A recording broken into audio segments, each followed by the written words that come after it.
Welcome to Mom's Life Made Simple, the podcast for moms who want to go from chaos to calm, from overwhelmed to organized, and to find balance between family responsibilities and personal growth. I'm your host, Chanel Nielsen. Let's make mom life simple. Hey guys, welcome to the Mom's Life Made Simple podcast. I'm so glad that you're here with me today. I am excited about today's topic. We're going to talk about 3 ways to train your brain. Now, the more you understand about how your mind works, the more that you can have some control over what goes on, which will help you control your mood. It will help you find more joy. It will help you do the things that you want to do and have the life that you want to have. So the 3 ways we're going to talk about today that you can train your brain are train your brain to stop being so distracted, train your brain to help you get what you want, and train your brain to find more joy. So I hope you are as excited about this episode as I am. There's so much good stuff in here. Now, before we get into the episode, I want to share the review of the week. This is titled Love, Love, Love, and it's from Emily E. She says, always great insight from this podcast. Emily E., thank you so much. I appreciate it. And if you guys haven't yet, please go and leave a review. It helps me so much, and I really appreciate it. I'm going to briefly, in case you don't know how to leave a review, here's what you do. You're going to pause the show. You're going to search for the show in Apple Podcasts, which is where most of you listen. You're going to go and search for it. Then once you get to the main show page, you scroll down past the few latest episodes and you'll see it'll be 5 stars. You click the 5 stars and it'll say write a review. And you just put in your thoughts on the show. And good things will come your way as you do that service for me, because that's how it works, right? We put good out into the world and good comes back to us. So thank you for taking the time to do that. And let's jump in and talk about training your brain. So number 1 way to train your brain is train your brain to stop being so distracted. So we live in a distraction age. We are, as a culture, as a society, we are so distracted. And if you find it hard to concentrate or to get things done that, are processes that you have many steps to, or things that are boring on your to-do list, then this is going to help you. So you've probably heard of dopamine. Dopamine is a chemical in our brain that makes us desire things. It's often described as the reward pathway, and it definitely has something to do with reward. But even more, it's not just something in our brains that we get when we get a reward. It's the thing that helps us anticipate the reward. It's the thing that makes us want to do the thing. It's what gives us cravings and desires and all those things. And so when we have that dopamine in our brain, we want to go and do whatever our brain is calling us to do. So I'm going to give you an example of this. Let's say you really like chocolate chip cookies. If you just sit here for a minute and you start thinking about chocolate chip cookies, or if someone's baking in your house and you smell chocolate chip cookies, or if you're the one making the chocolate chip cookies and you haven't even put in all the ingredients yet, but you're just mixing up the cookie dough, those things can increase dopamine in your brain because they're telling your brain, oh yeah, cookies are coming. And that starts off the process. And so that's going to increase the dopamine, get you ready for this anticipated reward. So then when you actually eat the cookies, you get another hit of dopamine. And that kind of perpetuates this cycle because you know that it's something pleasurable, it's something you enjoy, you like the cookies, they're good. That gives you more dopamine. And then next time you're like, oh, I like that. My brain liked that. I want to do that again. And so it's this cycle of increased dopamine making you want to do the thing. And then once you do the thing, you also get a hit of dopamine and it makes you want to do it again. Now, interestingly, what happens if you make a batch of cookies, you get this dopamine, you're all excited to have these cookies, but you go in the other room and do something else, and your kids get the cookies out of the oven. They're older kids. Don't worry, it was safe. And they get the cookies out of the oven and they eat them all before you get back. You already had that dopamine telling you like, oh, this is going to be so great to eat the cookies. But when you don't get the cookies, what might happen is your dopamine might get really low because you didn't fulfill that second part, right? You didn't get that reward. And that's going to really affect your mood. You might be in a bad mood. You might be grumpy. You might just be really down. It might really affect you. If you've ever had this actual literal situation happen, maybe you've thought to yourself, like, why am I overreacting? It's not that big of a deal. It was some cookies. Well, it might just be that you had this response going on in your mind, that your brain was very excited for this thing to happen. It released dopamine. It was ready for this craving to be fulfilled, and then it wasn't. So it brought your dopamine very low. Another thing that might happen is your brain might send you more craving to send in more of that dopamine to say, hey, let's get more. Like, we're going to keep sending you these craving signals until you fulfill this craving. You've probably had that happen too, where you're thinking of something and you want it and like it has to happen. So it's really interesting to know how our brain functions in that way. There was an experiment done by researchers with rats. And what they did is they stimulated the reward center in the rats' brains every time the rats pulled a lever. And what happened was they would pull this lever and this part of the brain, the reward center, the dopamine would light up. They would get a little shot of dopamine. And they enjoyed that so much that they just sat and pulled the lever and pulled the lever and pulled the lever. They didn't eat, they didn't sleep, they didn't do anything else until they finally just collapsed from exhaustion. That was all they wanted to do. So the researchers were like, okay, that was interesting. Let's flip this. Let's see what happens if we block the release of dopamine. So instead of activating that in their brain, they're going to make it so they can't feel any dopamine. Well, the rats just laid there. They didn't do anything. They had no motivation to eat, to walk around, to sleep. They just laid there, did nothing. If the researchers put food in their mouth, they would eat it. It's not like they weren't hungry. They were hungry, but they didn't even have the motivation to walk over to their food bowl. That's how the lack of dopamine affected them. So dopamine is not a bad thing. You can see from that example, we need levels of dopamine. It's important because it helps motivate us to do things. But here's the thing.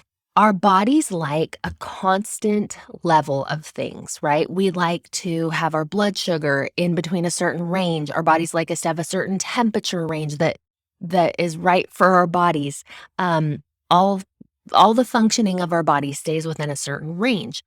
Well, dopamine is no different. Our body has a certain expectation of dopamine, but we live in a very high dopamine environment. We get dopamine when we are watching TV with lots of action and lots of exciting things happening on the screen.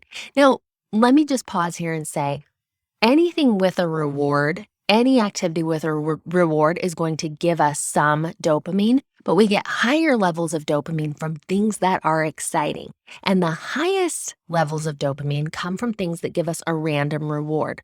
So you can probably think of things in your everyday life that have a random reward. For example, social media. Do you know when you're going to get a notification on your social media or when someone's going to reply to or like your post? You don't know. So what happens is we check our phone. Will I get it? Did I get it? Did I get a new email? What's going to happen now? We're constantly looking, and that is why we're picking up our phone so often. We're looking for that hit of dopamine. So why does this matter? And how is knowing about all this going to help us be less distracted?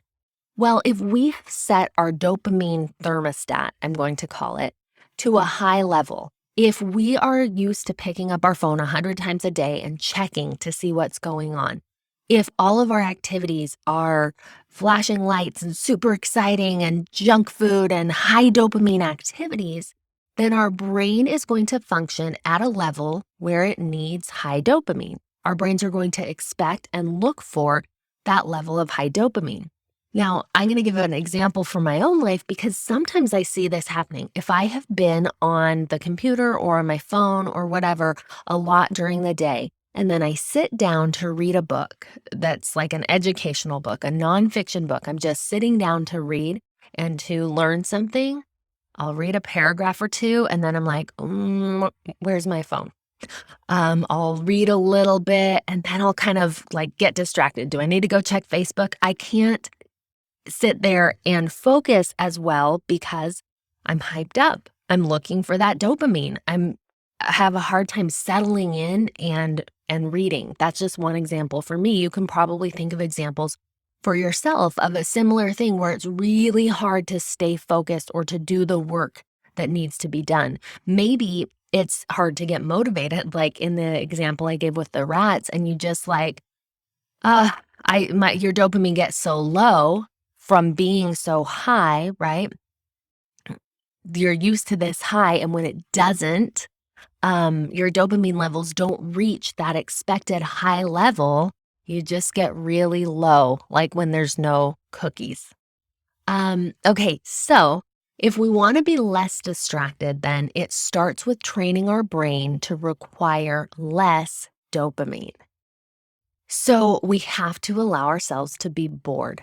We have to let our brains have time off and time out. And I see so often, and I know you see it too, we're not doing that as a society. Look around next time you're in line. I was recently at an amusement park, and you look around in the line and people are almost all on their phone. People are just standing there looking at their phones, and sometimes so am I. I'm definitely not immune from this. When you're driving in your car and you get to a stoplight, look around at the other people parked next to you. They are on their phones. I noticed myself, I was watching a YouTube video and it was kind of slow. It was an educational YouTube video. It was talking about dopamine. And do you know what I did? I pulled up another window to check something while I was half listening to this boring video. I was looking for that hit of dopamine because this video I was watching was just a little slow, a little educational. And so I wanted that pick me up, that little hit of dopamine from something else on my computer. The less that we can do those things, the less that we can fill every moment and embrace boredom, the more we're going to bring our dopamine requirements down to a level that is more sustainable, that allows us to get things done, and that really trains our brains to stop being so distracted. We are training our brain when we're constantly looking for that hit of dopamine. We're training our brain to get more and get more. We want to do the opposite. Train your brain to be bored sometimes. Let your mind slow down, sit there and do nothing, and see how long it takes you before you're looking for your phone, or you're looking for junk food, or you're looking for that next little bit of pick-me-up. But the more you can sit with that, the more that you are going to bring your levels down and get to where you need to be so that you can stop being distracted. So that is number one, train your brain to stop being so distracted. Number two, train your brain to get what you want. Now we're going to shift gears here a little bit and talk about, of all things, we're going to talk about faith. Now, train your brain to get what you want. How does that lead into faith? Well, first, what is faith? Faith is really believing in Jesus Christ, that is who my faith is in, and believing in his power to do things in my life. Now, I said train your brain to get what you want. I believe that the desires that we have come from him, that we can get the things that we want by believing in him, by trusting in him, and trusting in his plan for our life. So when we're talking about faith, I'm talking about, yes, the kind of that we hear, faith in the future, but faith that our future comes through the Savior. So I'm going to read a quote. This is from a talk by President Russell M. Nelson, and he said this: "Faith in Jesus Christ is the foundation of all belief and the conduit of divine power. Everything good in life Every potential blessing of eternal significance begins with faith. It is our faith that unlocks the power of God in our lives. Only your unbelief will keep God from blessing you with miracles to move the mountains in your life. So I'm going to highlight 3 points that he made there. First, faith is actual power to do things in your life. Okay? Faith is power. Faith makes things happen. Second, everything you want begins with faith. Now, I think sometimes people of faith make a distinction like, okay, well, of course, he'll help me repent and he'll help me do churchy things. But everything you want begins with faith. That means if you want to bake a cake, you have faith that all the ingredients will come together and make a cake. If you want to start a business or a podcast, or if you want to write a book, or if you want to run a marathon, all those things that you want to accomplish actually begin with faith. They begin with the belief that you can do it and that he will give you the power to be able to do those things in your life. The other part that I sometimes think we don't think of, because sometimes there's this disconnect, like, yeah, he'll help me with churchy things. Everything is churchy things. Everything is spiritual. All those desires, all those things that we want to do come from him. So will he give us power to do things that involve making money? Yeah, if that's what he wants us to do, absolutely. Everything that you want begins with faith. Okay, last point from this quote. What's keeping you from what you want? President Nelson says this: only your unbelief will keep God from blessing you with miracles to move the mountains in your life. Only your unbelief. That is the only thing standing in your way. So, how do we train our minds to get rid of that unbelief? We have to train our brain to be full of faith. So, imagine that you felt this desire to earn $1 million next year. And you want that. Like, there's something in you that just really wants that. As you start to think about it, what comes up? Often it's doubt. Could I really do that? Or fear. Like, is this even a good thing? Would that even be a good idea? I don't know. I don't know if I can do this. When you have those doubtful and fearful thoughts come up, what do you do with them? Do you engage with them? Do you start going down that path of like, yeah, I probably shouldn't want that. That probably isn't even a good thing for me to want. And you start talking yourself out of all the reasons, that you should have this thing. Or do you get rid of those thoughts? When those doubtful and fearful thoughts come up, do you say, get thee hence? Like, no, I have this desire. This is the thing I need to do. And so those thoughts that are coming up, no, I already know. I've already been told what my mission is. So I don't need to hear those doubtful and fearful thoughts. Another way to think of this is, what are your brain pathways? Our brains make connections. And the more that we travel down certain roads in our mind, it's a process, I may say this wrong, it's called myelination. And basically, the way that I understand that in my non-medical background is that these pathways in our brains just basically become deeper and smoother and easier to travel. And so if your doubt pathways become myelinated, become just, you've got the gardeners out there clearing that doubt pathway every day, and it becomes the easiest path for you to go down. As soon as you start thinking of this dream or this desire, you just go down that doubt pathway. It's all ready for you to go. It's been plowed. It's been cleared.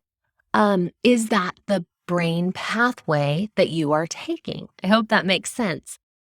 What we need to do instead is let the weeds grow in that doubt pathway and clear the path of faith, so that when those doubt thoughts come up, we don't even go down that path. We don't engage with that doubt. We say, no, I am training my mind to be a person of faith. I am training myself to stay on this faith pathway, to keep on believing.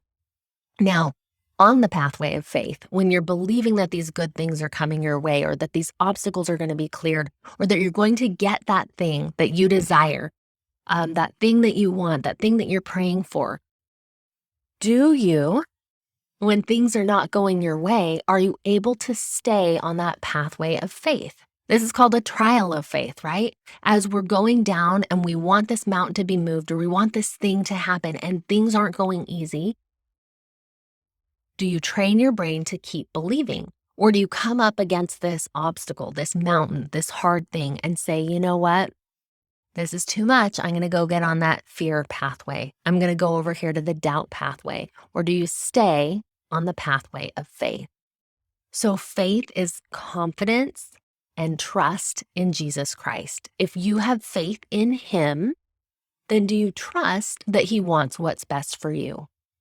One of the most powerful things, profound things that I've learned, and let me back up a little and say, I hear often people of faith say, they're almost afraid to want things. They say, oh, I want this if it's God's will. And there's almost this fear of like, I probably shouldn't quite say what I want.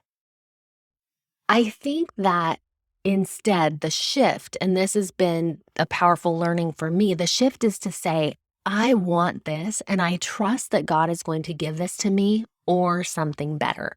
He wants this for me, or maybe he has something better planned.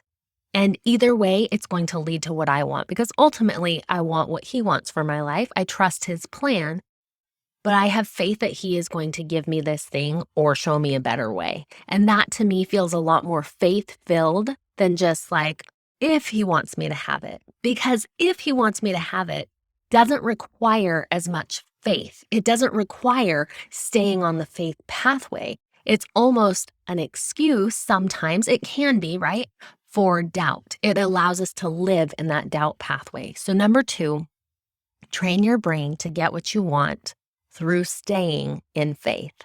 Okay, number 3 is train your brain to see joy. Now, as I was thinking of how to teach this and how to explain it, I thought, okay, I need a definition. What is joy? How do you define joy? The definition in the dictionary says a feeling of great pleasure and happiness. And I did not like that definition because joy is, to me, it's more than happiness.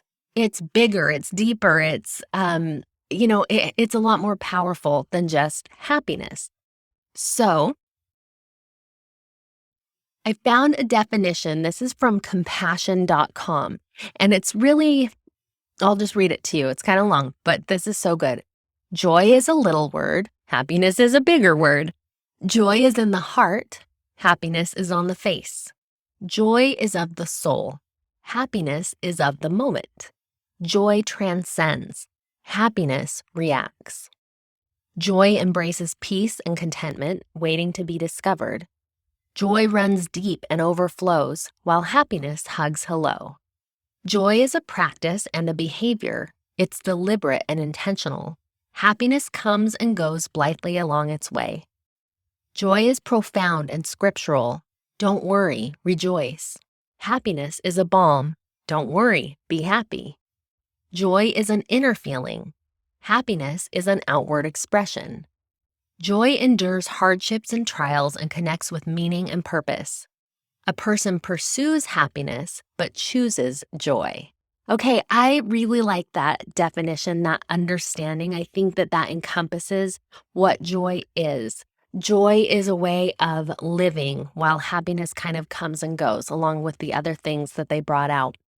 So I've recently learned a tool to increase joy in your life, and I wanted to share this with you. This comes from Ann Ferguson, who is a mentor of mine.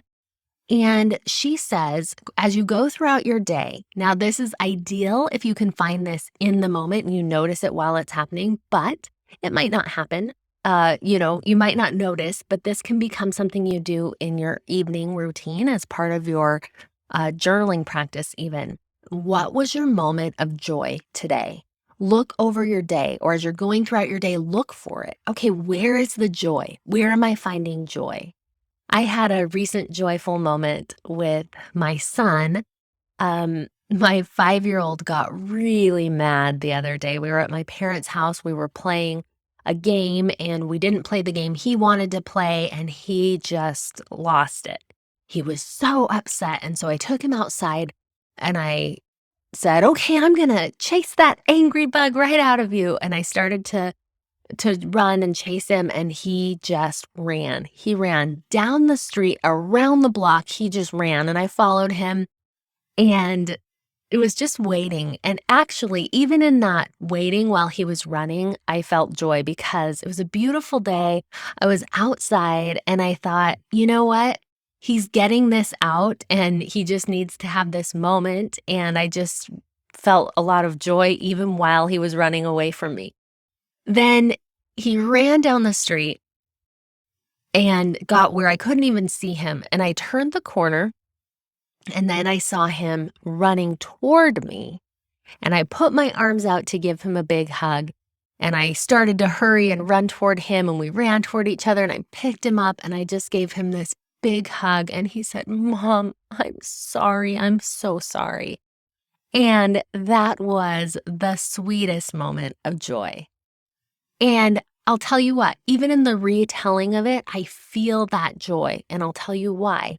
Because in the moment, as I was following my son and as we were reconciling and he was giving me this big hug, I let myself feel that moment of joy and I breathed it in. So I took a deep breath. As we take deep breaths, we expand that feeling. We allow it to grow within us. And so I breathed in that joy.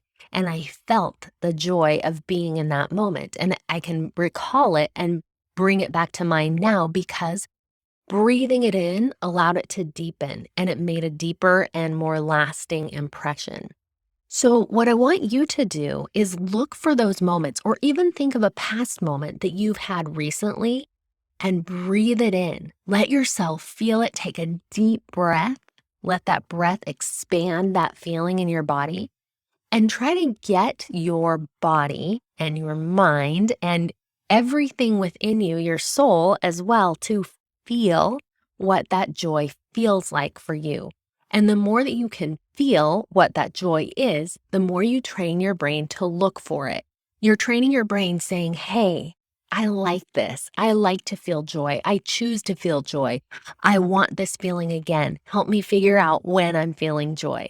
And so find those joyful moments every day and then expand them, breathe them in so you can feel what it feels like to live in joy. So a quick refresh of the 3 ways that we can train our brain. Number 1, train your brain to stop being distracted. Number 2, train your brain to help you get what you want. And number 3, have more joy. Train your brain to have more joy. Now, my hope for you with this episode is that one of those really spoke to you and that you'll take action on one of those. And so what is it that you need to train your brain to do? There have been tips in each of those sections. If you need to, go back and re-listen and work on training your brain, because as you do that, you will have more of what you want in your life. All right, if this episode was helpful to you in any way and you think it would be helpful for someone else, be sure to share it. If you do not already have my morning routine checklist, that is a great way for you to start your mornings right and to really get started in a very simple way with a morning routine. You can get that at chanelnielsen.com/mornings. Links are in the show notes. Thank you for being here, and we'll see you next week. Bye. Thanks for listening to Mom's Life Made Simple. Need some help making your mom life simple? I offer group coaching programs using my 4-step method called the Mom's Method. This is a process of manifestation, organization, mobilization, and simplification that will give you the balance, progress, and joy you're looking for. Visit chanelnielsen.com or find me on Instagram or Facebook at Chanel Nielsen Coaching. I love to hear from you. Reach out with your questions, your feedback, and let me know how I can help make your mom life simple.